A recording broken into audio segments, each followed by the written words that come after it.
আমি জানি না আসলে আমার মতো ভর্তাখোর আরেকটাও আছে কিনা। আর সেটা যদি হয় আলু ভর্তা তাহলে তো কথাই নেই। আজকে দুপুরে ভাতের সাথে প্রথমেই নিয়ে নিলাম আলু ভর্তা। ভালো মতো মাখিয়ে লোকমা লোকমা তুলে খেয়ে নিলাম চটপট। শুকনা মরিচের গুঁড়া দিয়ে একদম লাল লাল করে মাখানো হয়েছে।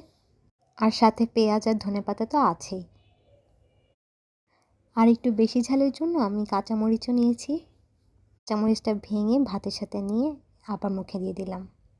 শীতের এই দুপুরে গরম ভাতের সাথে ভর্তা খেতে কিন্তু দারুণ লাগে, তাই না? আজকে ভর্তার সাথে আরও হয়েছিল লাউয়ের তরকারি।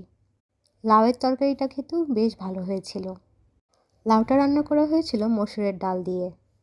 আজকে আর কোনো মাছ মাংস খাইনি, এরকম ভর্তা আর পাতলা তরকারি দিয়েই খাওয়াটা শেষ করলাম।